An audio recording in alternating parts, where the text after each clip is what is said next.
Marilah kita mendengarkan pembacaan Injil pada hari ini. Tuhan bersamamu dan bersama rohmu. Inilah Injil menurut karangan Santo Yohanes. Dimuliakanlah Tuhan. Inilah perintahku, yaitu supaya kamu saling mengasihi seperti aku telah mengasihi kamu. Tidak ada kasih yang lebih besar daripada kasih seorang yang memberikan nyawanya untuk sahabat-sahabatnya. Kamu adalah sahabatku, jikalau kamu berbuat apa yang kuperintahkan kepadamu. Aku tidak menyebut kamu lagi hamba, sebab hamba tidak tahu apa yang diperbuat oleh tuannya. Tetapi aku menyebut kamu sahabat, kerana aku telah memberitahukan kepada kamu segala sesuatu yang telah kudengar dari Bapa-Ku. Bukan kamu yang memilih aku, tetapi akulah yang memilih kamu. Dan aku telah menetapkan kamu supaya kamu pergi dan menghasilkan buah, dan buahmu itu tetap, supaya apa yang kamu minta kepada Bapa dalam namaku diberikannya kepadamu. Inilah perintahku kepadamu, kasihilah seorang akan yang lain. Demikianlah Injil Tuhan. Terpujilah Kristus.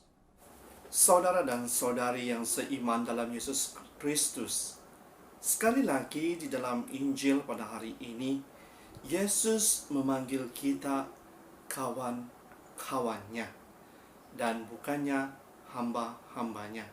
Kerana apa? Kerana sebagai seorang kawan, Yesus telah memberitahu kita mengenai Allah Bapa di surga, dan kita mengenalinya dan kita mengetahui apa pekerjaannya.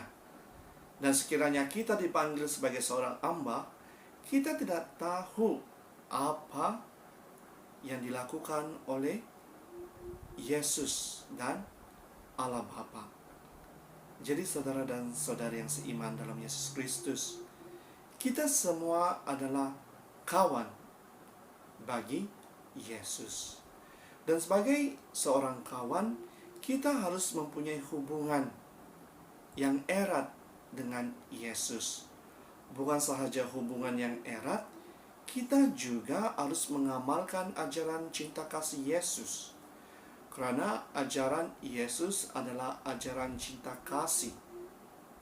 Persoalannya di sini, dapatkah kita mencintai? Dapatkah kita mengasihi?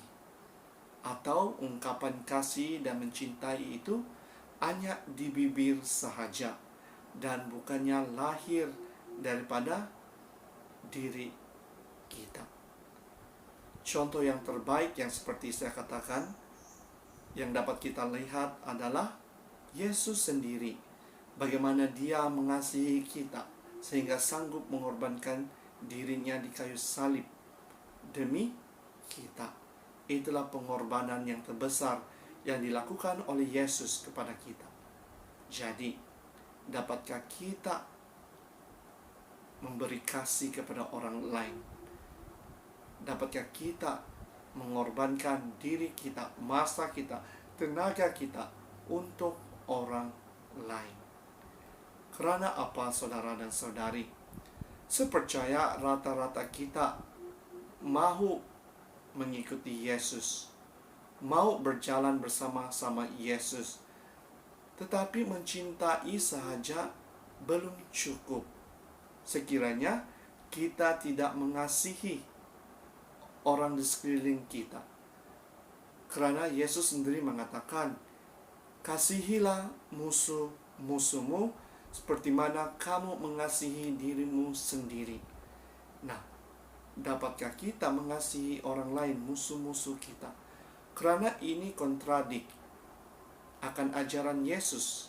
Sekiranya kita hanya mau mengikuti dia, tetapi cinta akan orang lain itu kita tidak ikuti. Ambillah peluang pada saat ini, saudara dan saudari, untuk memberikan kasih kita, untuk memberikan cinta kita kepada umat-umat yang lain, umat-umat yang memerlukan pertolongan daripada kita. Karena saya percaya Yesus hadir di dalam diri kita melalui perbuatan kita, melalui percakapan kita. Karena itu semua adalah cinta kasih Yesus yang ada dalam diri kita. Saya percaya pada saat ini ramai orang memerlukan kita, bantuan daripada kita. Dan inilah tanda kita mengasihi mereka dengan membantu mereka, dengan membimbing mereka. Tetapi saudara dan saudari, apa yang paling penting adalah cinta kasih mengajar kita untuk merendahkan diri kita, untuk tidak menghakimi orang lain, untuk tidak bersikap sombong, malahan coba untuk menyatukan di antara satu sama yang lain. Karena kadang-kala kita mengatakan apabila kasih Yesus itu ada dalam diri kita, kita mula ego, kita mula sombong di dalam rohani kita. Kita anggap bahwa diri kita seorang yang kudus, seorang yang sentiasa mematuhi ajaran-ajaran Yesus, seorang yang sentiasa menghadirkan diri di dalam gereja. Tetapi kita harus ingat, tanpa kasih, tanpa cinta kasih, semuanya itu sia-sia.